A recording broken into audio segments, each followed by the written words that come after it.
Falei que eu não ia chorar.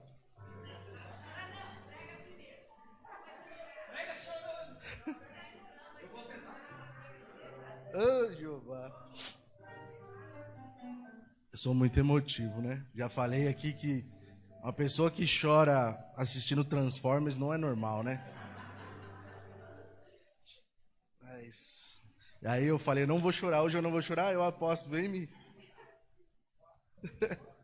Glória a Deus, obrigado, apóstolo, pela confiança, pelo amor, pelo companheirismo, por não ter desistido de mim. Quase, né? Quase foi. Mas obrigado pela confiança, obrigado a todos os obreiros, todos que trabalham aqui, que acreditam no meu ministério, muito obrigado. E estou muito feliz, muito honrado de estar aqui ministrando a palavra de Deus. Confesso que não é fácil, né? No meio de uma sequência de ministração das cartas, no lugar do apóstolo vem o pastor. E eu já vejo aqui alguns rostinhos meio desconfiados, então seja profeta de Deus na vida do irmão do seu lado, vira para ele aí e diz assim, não esquenta não, irmão. Não, mas com voz profética. Vira para ele e fala, não esquenta não, irmão. Se Deus usou a mula, Ele vai usar o pastor. Amém? Obrigado, Alex. Amém? É Deus que usa. Amém? Abra sua Bíblia, por favor, no livro de Apocalipse, capítulo de número 2.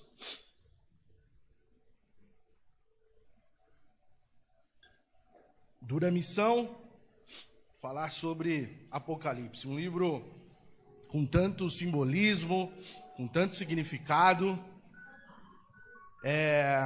Agora eu entendo quando o apóstolo diz que daria para pregar o ano todo. É muito rico, é muita informação, é muito tesouro que dá para garimpar, e que em nome de Jesus o Espírito Santo nos abençoe com essa riqueza hoje de manhã. E nós vamos dar sequência a essas ministrações. Nós vamos falar hoje sobre a igreja de Tiatira. Amém? Só antes de ministrar a igreja, eu marquei algumas curiosidades sobre esta cidade. A cidade de Tiatira, ela é hoje na Turquia, né? Tem um outro nome, e ela ficava localizada ali naquela região da Ásia Menor, e ela era um grande polo industrial, têxtil, e se tinha muito artesanato naquele lugar, então eles eram conhecidos por essa grandeza. Era também uma cidade que tinha muitas riquezas com corantes, então imagine as melhores roupas, as roupas finas, o melhor artesanato, um lugar onde era rico nos corantes para as roupas. Então era esse polo industrial e têxtil. Era um lugar onde era feito e confeccionado a roupa da nobreza daquela época, porque era um lugar que continha muita púrpura, e a púrpura era ligada a essa elite, né? A nobreza é quem usava a cor púrpura. E eles tinham também um trabalho de metais, mais precisamente sobre o bronze. Então era uma cidade muito rica em bronze.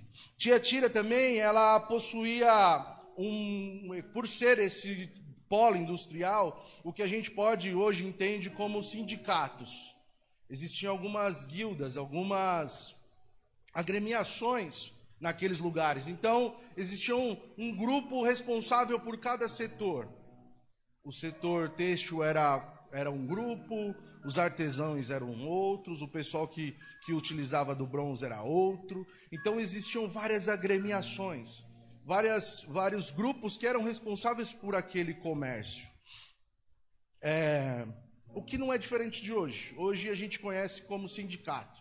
Sindicato dos bancários, metalúrgicos, sindicato para tudo quanto é tipo aqui no Brasil. E existia isso lá naquela época. Tiatira também, a gente vai poder encontrar uma representante lá no livro de Atos. A primeira pessoa, a primeira mulher que se converte com a pregação de Paulo é Lídia. E ela era vendedora de púrpura e ela era dessa cidade de Tiatira.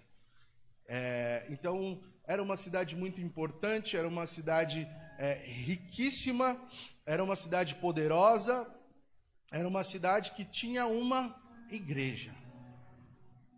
Amém?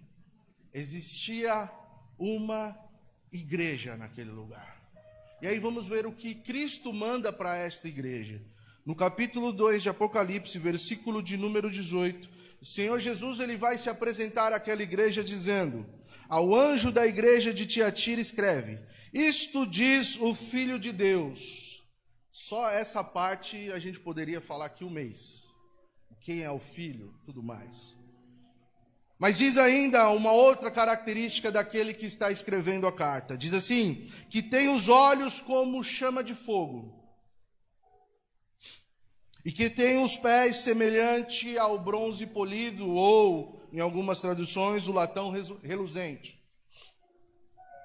Eu quero usar esse primeiro versículo e destrinchar um pouco, porque assim como o Senhor Jesus no seu ministério, quando ele estava aqui, ele falava muito por parábolas para atingir determinadas pessoas, ele usava assuntos corriqueiros. Então, quando ele ia falar com os camponeses, os agricultores, ele falava sobre plantação. Quando ele ia falar para aqueles que cuidavam das ovelhas, ele falava sobre ovelhas. Então, ele usava muito parábolas para alcançar aquelas pessoas, para que aquelas pessoas tivessem entendimento do que ele estava falando, para que ficasse mais próximo, para que fizesse mais sentido para eles. Então Jesus usava as parábolas. E as cartas às igrejas no Apocalipse, Jesus usa muita simbologia, usa muitos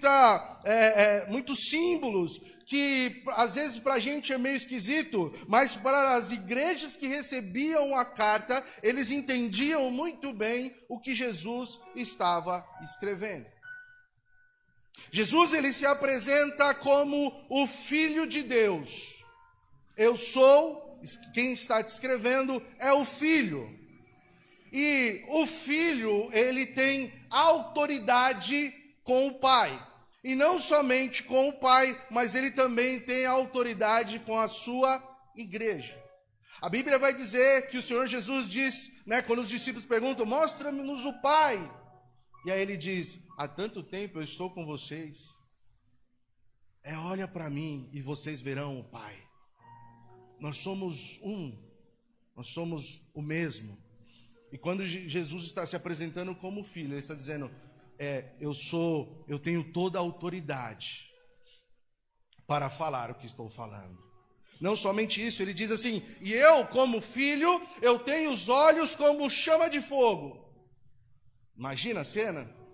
Consegue imaginar? Quem gosta de filme que tem essas coisas, que como é que fala? Os mutantes, Imagina o X-Men lá que solta como é o nome daquele que solta o raiozinho?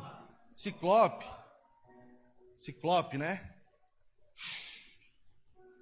E aí a gente fica imaginando isso, Jesus tirando o óculos assim escuro e fulminando.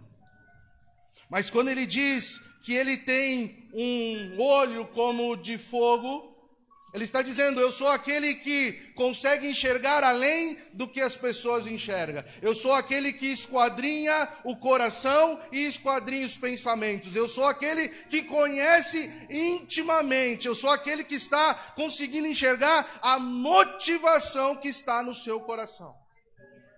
Eu vejo tudo que as pessoas veem, mas além disso eu vejo o que está por detrás. O que está em oculto, eu consigo enxergar o coração. E aí ele vai dizer que ele tem os pés semelhantes como o do bronze polido. E aquela cidade, ela produzia o bronze.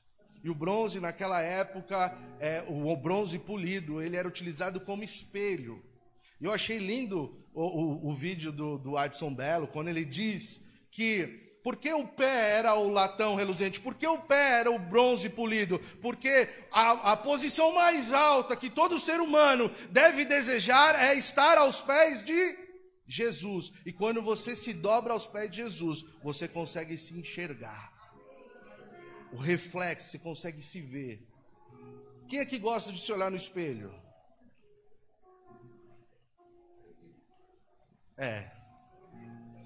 Eu confesso que aqueles espelhos pequenos que só cabe só o rosto. Agora aqueles de corpo inteiro assim já não me ajuda, não me favorece o ângulo, né? Já fica mais complicado. Mas o que o espelho te mostra quando você olha para ele? O seu reflexo, sim? Mostra você, não é? Quando você olha para você mesmo, o que você consegue enxergar? As pessoas mais reflexivas olham para o seu reflexo e conseguem se ver internamente. As pessoas que gostam de pensar um pouco na vida, quando olham, quando se vê, seja no espelho ou no reflexo d'água, elas conseguem enxergar intimamente como elas estão por dentro, como elas estão se sentindo. Eu falei aqui na sexta-feira que quando chega a época do meu aniversário, está chegando dia 6, aleluia, glórias. Quando chega essa época eu fico mais reflexivo do que na virada do ano, porque tem gente que quando chega o final do ano fala, não, porque ano que vem é isso, ano que... Quando chega no meu aniversário eu começo a pensar na vida, e aí às vezes eu fico depressivo, e às vezes eu fico chateado comigo, às vezes eu fico bravo, mas às vezes eu fico muito feliz, às vezes eu fico eufórico, e eu olho assim e falo, como você está bonitão, aos 15 anos de idade, que lindo que você está. Mas, quando você se vê, porque você se conhece mais do que qualquer pessoa, e muitas vezes a gente veste personagens, porque a gente não quer magoar as pessoas, e às vezes a gente está chateado, magoado, mas você veste um sorriso e sai. Às vezes você olha e vê a sua vida e fala, meu Deus, que caos, mas eu tenho que ir trabalhar. Então eu visto um sorriso no rosto, eu ponho uma roupinha bonita, penteio os poucos cabelos e vou. Faço a barba. E eu não vou demonstrar para as pessoas o meu real sentimento. Às vezes a esposa acaba vendo e sabe, você não está bem. O que aconteceu? Às vezes os filhos, às vezes a mãe, o pai, conseguem notar, mas as pessoas que não são tão íntimas, você consegue enganar muito bem. Agora, quando eu li essa palavra e me imaginei aos pés de Jesus e me vendo, o que eu escutei do Espírito Santo foi, você pode até mentir para todo mundo que está bem, mas até quando você vai querer mentir para você mesmo? Nossa, pastor, mas aí você está falando que você está mal. Não, não. É porque muitas vezes a gente não está contente com algumas coisas, mas a gente fala, vai, é assim mesmo, não é? Tá bom assim. Às vezes as coisas não estão do seu jeito, mas você fala, não, legal, vamos continuar, força. E a gente acaba mentindo para a gente mesmo. A gente mente para a gente mesmo quando a gente vem para a igreja que a gente nem está afim de vir. A gente mente para a gente mesmo quando você diz assim, para que ir em mais um culto? Mas aí você acaba vindo porque você está na escala. Você mente para você mesmo quando você diz assim, eu já não aguento mais trabalhar na igreja.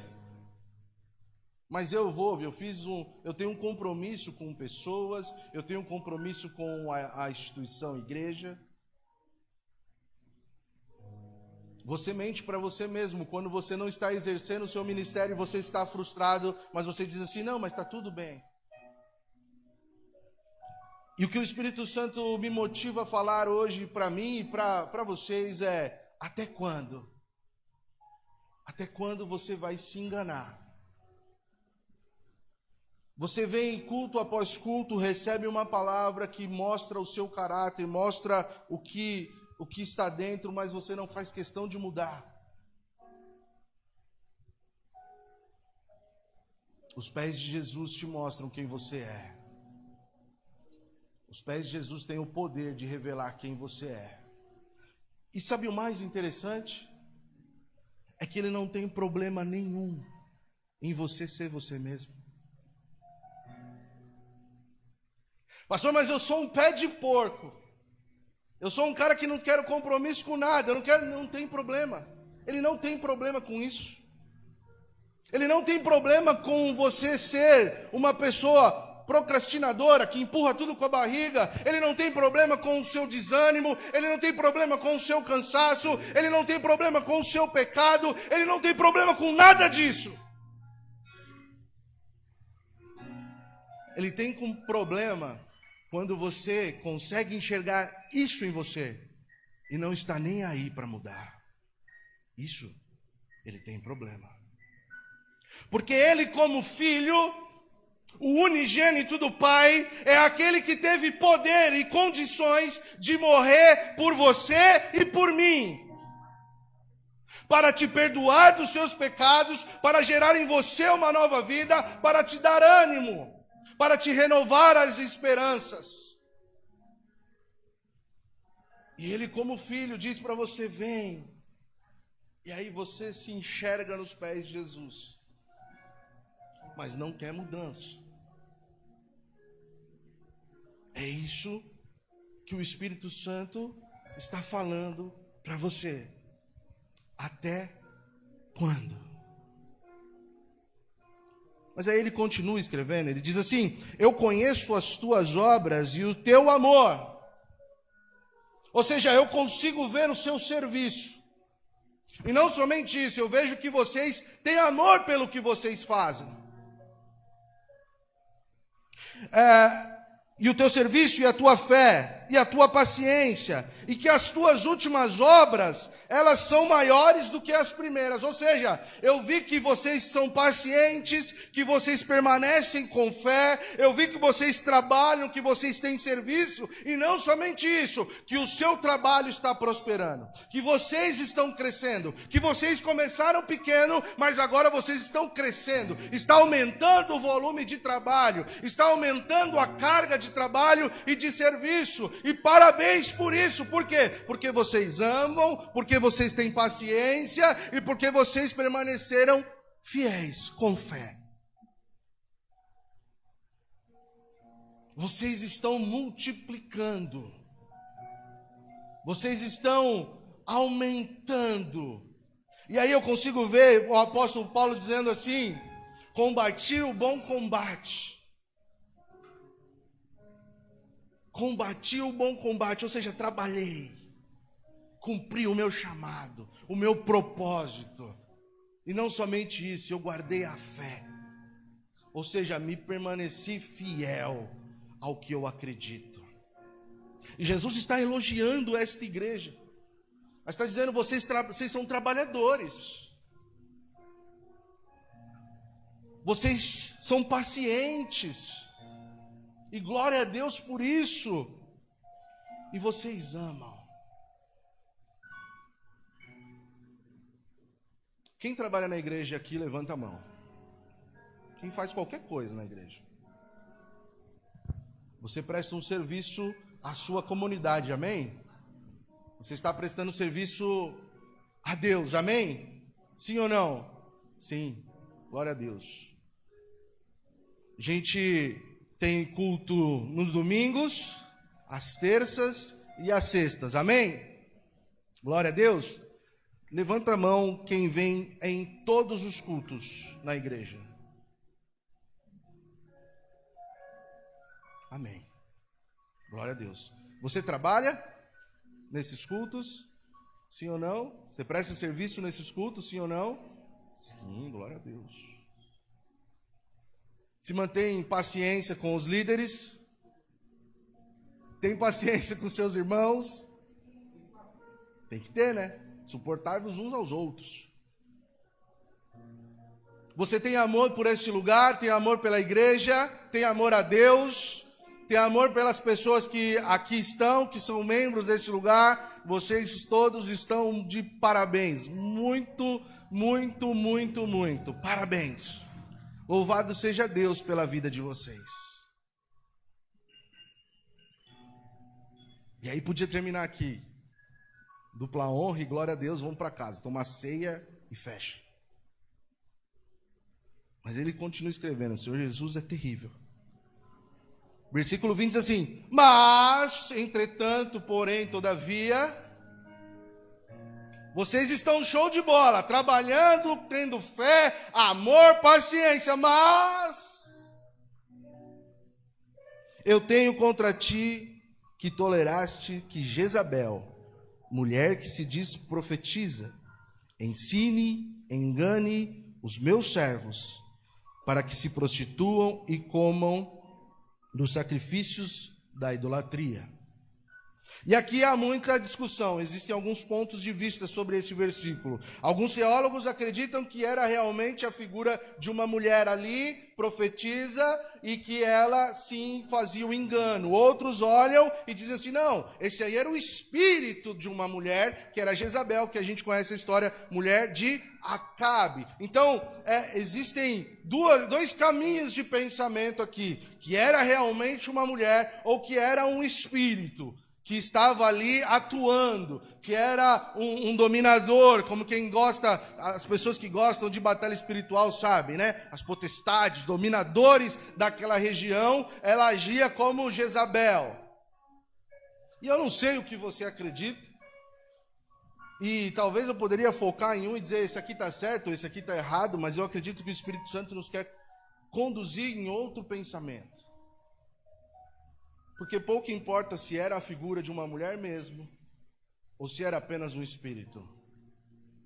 O que realmente importa é que aquela igreja tolerava esses ensinamentos. Para eles estava tudo bem. Não tem problema não, a gente está crescendo. Pode fazer, aliás, está prosperando, Deus está abençoando. Olha como a igreja está cheia, olha para trás aí, irmão, você que está aqui na frente, você que está aí atrás, não olha para trás não, olha aqui para frente, vê como a igreja está cheia hoje. Glória a Deus, aleluia. Está dando tudo certo, está tudo certo, Deus está abençoando, sim ou não? Amém? Está tudo aprovado por Deus, né?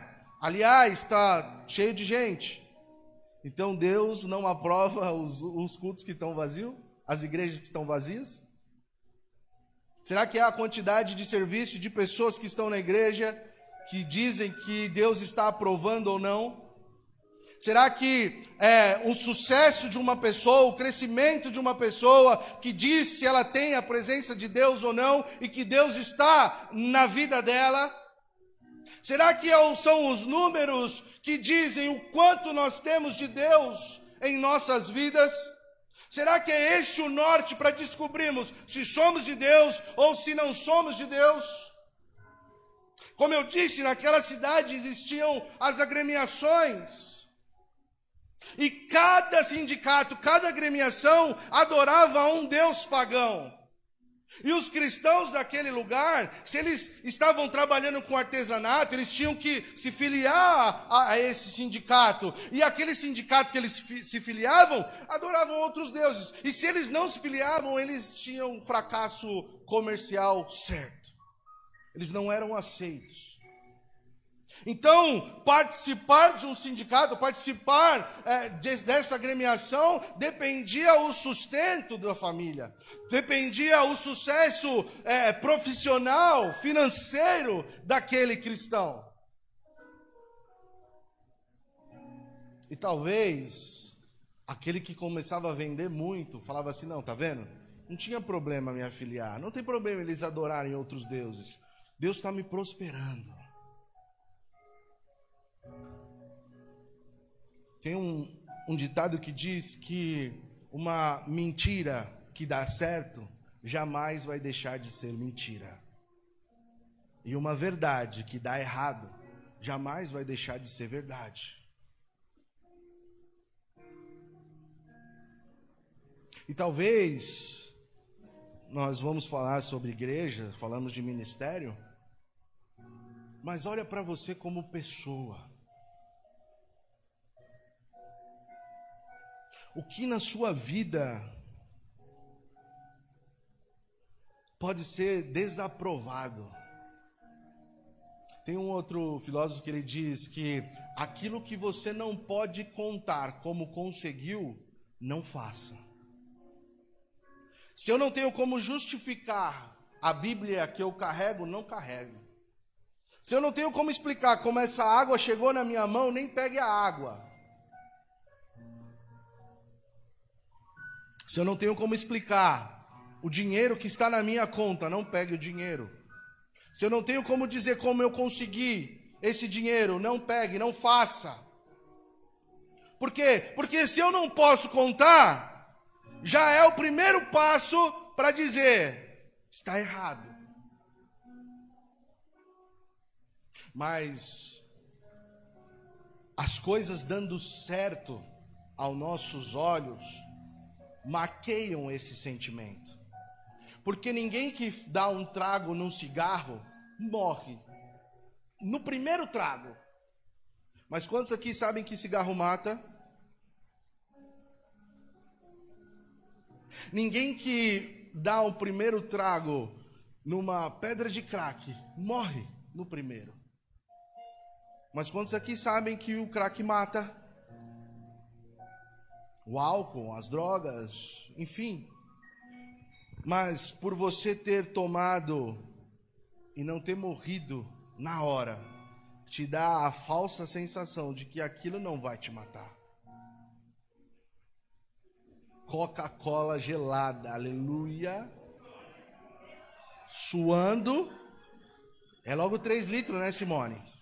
Aleluia. Não, mas faz mal, hein? Aí você toma e não morre. Aí você fala, não faz tão mal assim. Suco de pozinho. Não? Quem gosta de suco de pozinho aí? Eu sou da época do que suco, dá licença, meu. 4 litros com um saquinho desse tamanho. Não é? Colocar, se pingasse na roupa, um abraço. Era pior que Cândida. Mas aí você tomou que suco, sim ou não? Você morreu? Não, você tá aí, ó. Deu pedra no rim, mas não morreu. Eu fui no médico uma vez, e aí eu fiz alguns exames, né, de rotina, e aí eu entreguei pro cardiologista, né, os exames, e aí ele pegou assim, e aí ele afastou, olhou para mim, olhou para o exame, olhou para mim, olhou para o exame de novo e disse, como que você está de pé? Como que você está vivo, cara? Falei, é Deus na minha vida, rapaz. Olha como eu tô, ó a saúde aqui, ó. Aí ele olhou para mim e falou, não tem nada da numeração dentro de nada aqui.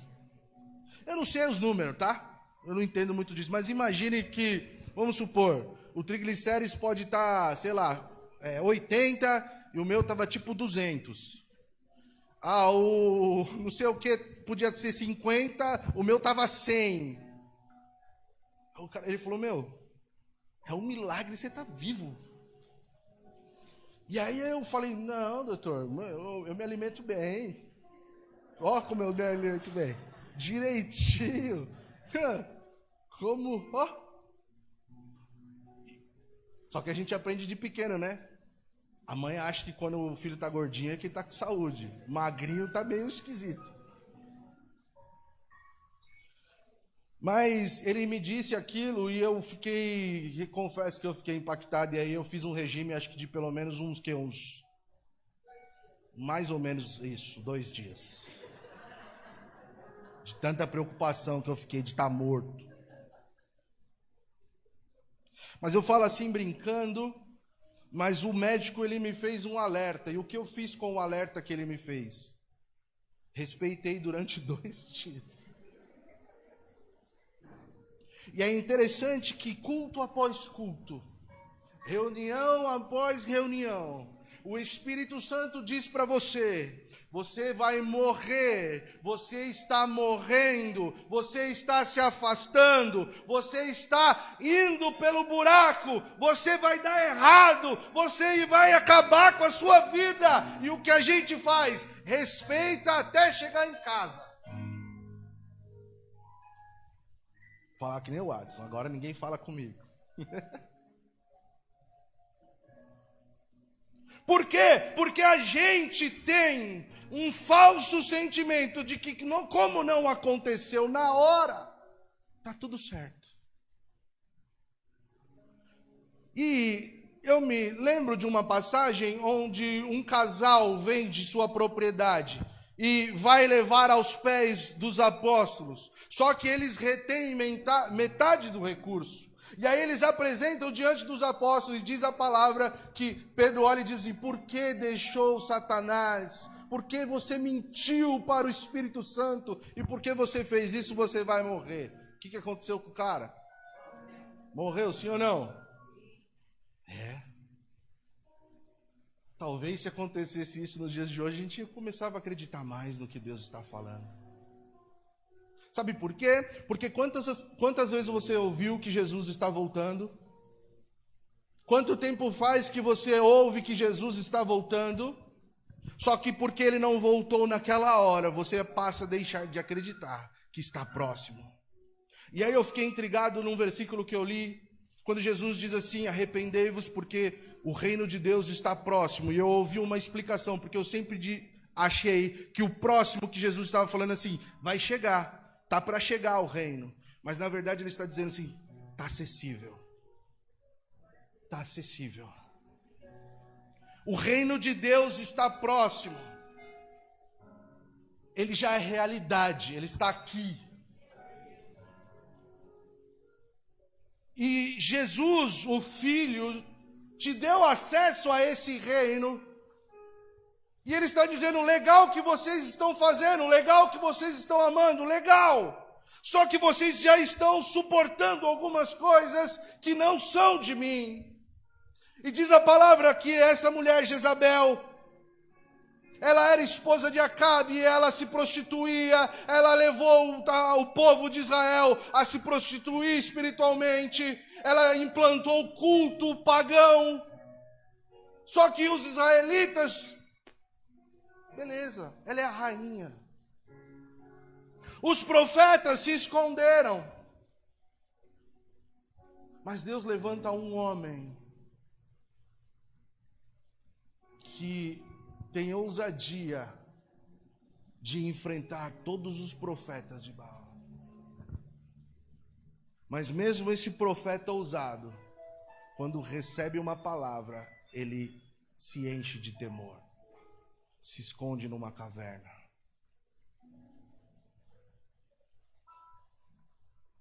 Mas ele não tolerava mais. Essa mulher, ela era tão cruel que quando seu marido quis uma vinha de Nabó, e o homem não cedeu, ela tramou para que esse homem morresse apedrejado, só para que a vinha ficasse para o rei. Quando Elias ouve isso, ele libera uma palavra e diz: essa mulher vai morrer e o corpo dela será despedaçado pelos cães.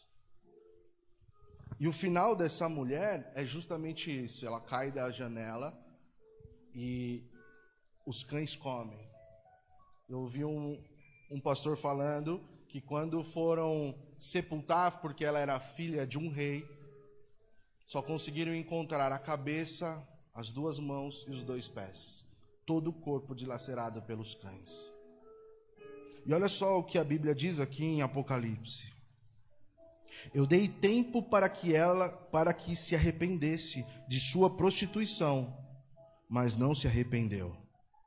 Eis que porém numa cama, e sobre os que adulteram com ela virão grande tribulação, se não se arrependerem das suas obras.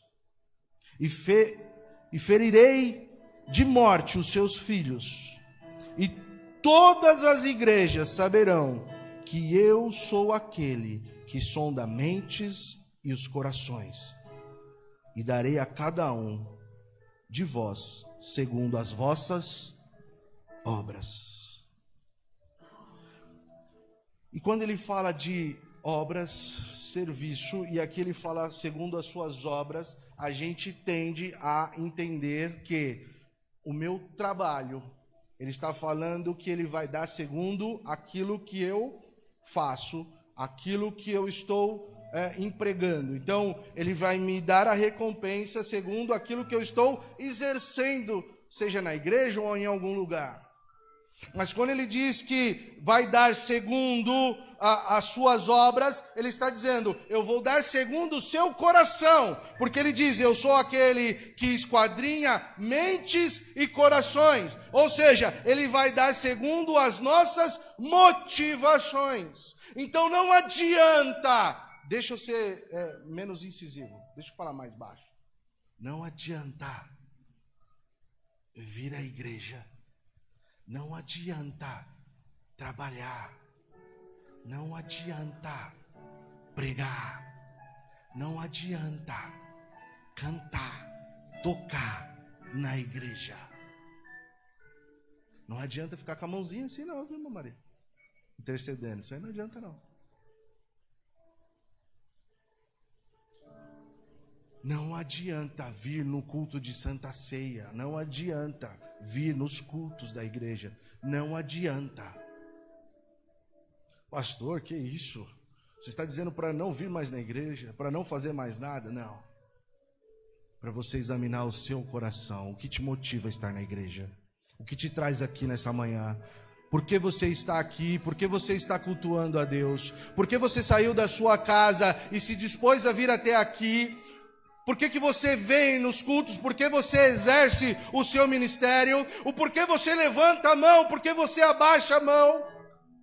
O que te motiva a vir à igreja? Ah, eu venho por causa do meu marido. Está perdendo tempo, não venha. Ah, eu venho por causa da minha esposa. Está perdendo tempo, não venha. Eu converso muito com meu filho, Isaac. E a gente fala sobre várias coisas, e eu falei para ele, filho, por que você não se batiza, né? Porque todo pai, pastor, quer o filho batizado, né? Só que eu falo para ele, filho, você precisa se batizar porque você quer. Você precisa ir na igreja porque você quer. Porque não adianta vir porque eu estou te obrigando. Ah, mas pastor, se eu ensino meu filho a vir para a igreja, ele vai aprender a vir na igreja, e aí ele vai aprender a ser igreja, e aí ele vai aprender a fazer as coisas na igreja, e ele vai aprender a ser crente, ele vai aprender a ser obreiro, ele vai aprender tudo isso. E aí eu posso dizer para você, categoricamente, ele pode viver uma vida na igreja, de pequeno a adulto, e morrer e ir para o inferno. Por quê? Porque ele olha a motivação, qual é o desejo, o que você entende sobre isso. Ele esquadrinha mentes e coração. Ele sabe da intenção.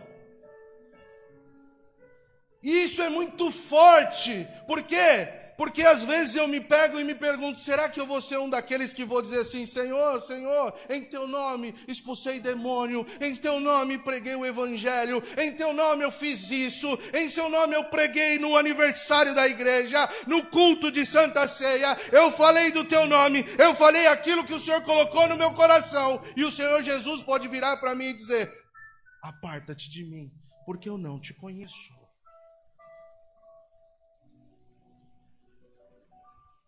Eu posso passar a minha vida inteira tocando na igreja, e aí eu vou apresentar as minhas obras para o Senhor e dizer assim, eu toquei minha vida inteira na igreja, eu não me desviei em um só culto. E aí Jesus pode olhar e falar assim, aparta de mim, não te conheço. Porque nunca tem a ver com o que você faz, tem a ver o porquê você faz. Sabe por quê? A gente tem a mentalidade de vir à igreja para receber uma palavra. A gente tem a mentalidade de vir para a igreja receber uma oração. A gente tem a mentalidade de receber um milagre de Deus. E por isso que eu venho na igreja, quando na igreja, na verdade, é o lugar de eu vir prestar o meu culto. E a palavra é mais branda ainda quando Paulo ele diz assim: olha, apresentei-vos os vossos corpos como sacrifício vivo. Por quê? Porque isso é o seu culto racional. Sabe o que quer dizer isso? Quando você se ajoelha aos pés de Cristo, Ele revela quem você é. E aí você morre para você mesmo. Esse é o seu culto racional. Isso é um entendimento de que para eu ter vida, eu preciso morrer. Para eu viver, eu preciso morrer. E quando eu digo isso, eu não digo para que você se enfie dentro da igreja, não. Quando eu digo isso, eu não estou dizendo para você virar um religioso, não. Quando eu digo isso, eu quero dizer para que você encontre o Deus que habita em você. Sabe por quê? Porque agora Ele não habita mais em templo, em arca, Ele não habita mais em tabernáculo, agora Ele quer habitar no seu coração. E quando você morre para você, você consegue encontrar Deus dentro de você. Tinha um pastor que ele falava assim: quem gostaria de abraçar Jesus aí? Levanta a mão. E a igreja, eu. Aí ele falava assim: então faz assim, ó. Porque você vai ser capaz de abraçar a Jesus que habita em você.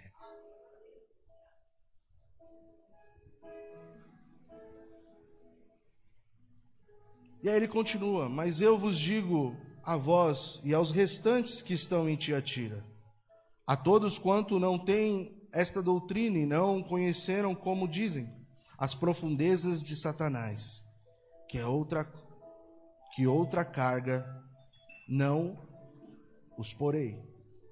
Isso é Jesus dizendo que não vai sobrecarregar eles. É Jesus dizendo que para aqueles que não toleram, para aqueles que não entendem, para aqueles que não são adeptos a essa doutrina de Jezabel, para esses que não são tolerantes, para esses que não são moldáveis, para esses não vai ter sobrecarga. E é tão interessante nos dias de hoje nós falarmos sobre isso, porque a gente vê, quem gosta de TikTok aí, levanta a mão. Olha o apóstolo querendo me matar ali. Eu sei que você faz a dancinha, irmão, para com isso. Eu sei que em casa você fica lá, ó, joga de ladinho. Eu sei, para de ser assim. Réus do Instagram, você gosta de assistir. E aí a gente vê o quê?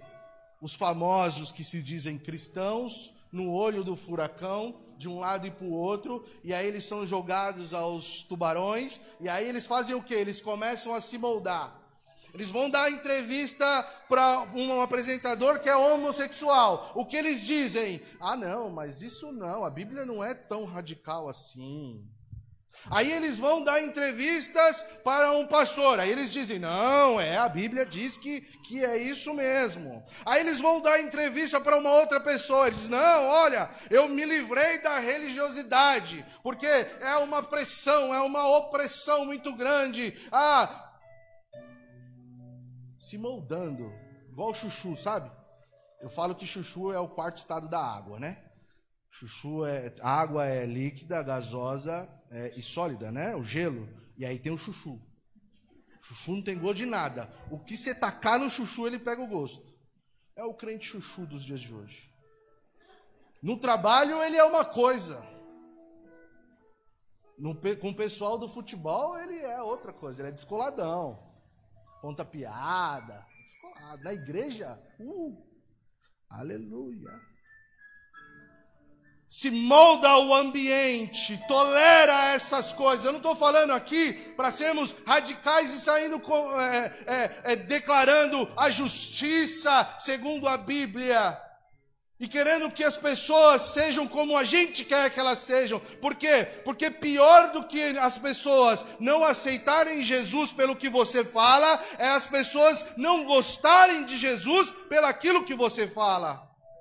É não gostarem de Jesus pela sua vida. Mas eu entendo que eu não preciso abrir mão de princípios para agradar as pessoas. Eu não preciso abrir mão da minha crença, da minha fé, da minha paciência, só para ser aceito. Só para ser mais um amiguinho. Eu trabalhava numa loja e tinha muitos homossexuais. E eu confesso para vocês que alguns anos atrás eu era meio intolerante com isso. Sabe? Eu era aquele cara homofóbico que fazia piadinha mesmo, tirava sarro. Não entendia. E aí eu comecei a trabalhar com eles. E vi que eles são pessoas como eu. Apenas não conseguem lidar com os desejos. Assim como às vezes eu não consigo lidar com o desejo da gula.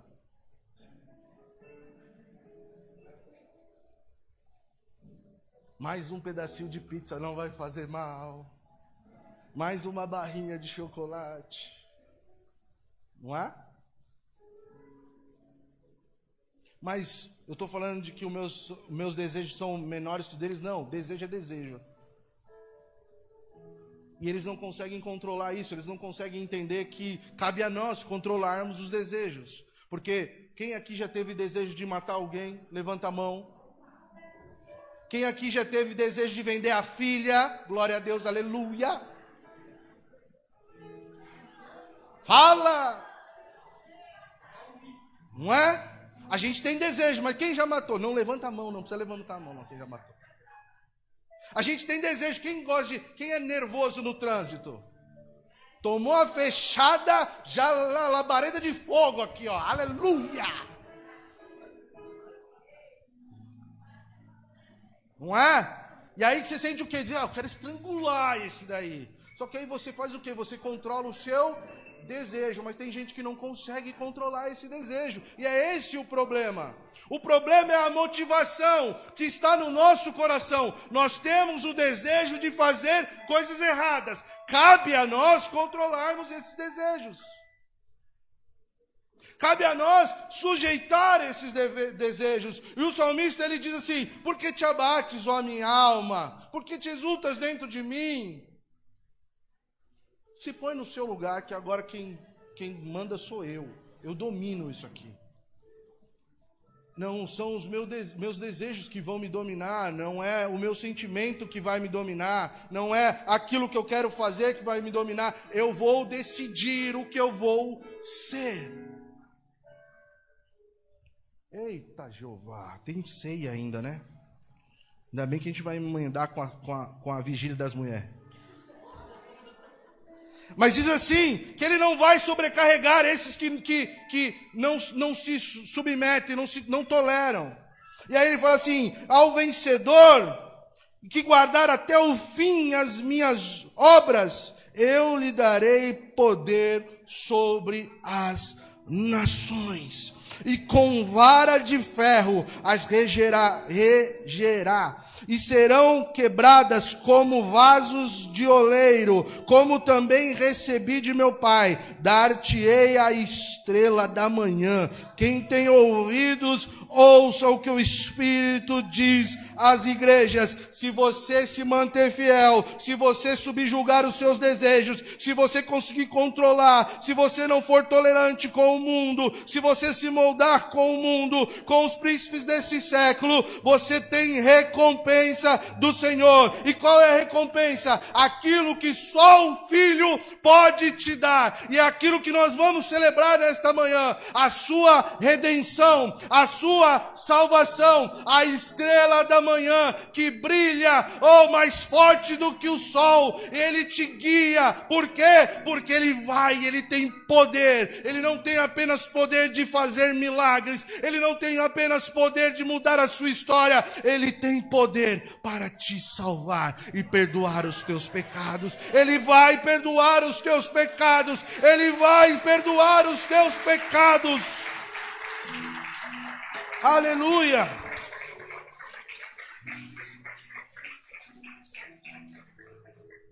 Se coloque de pé, por favor. Posso orar? Posso orar?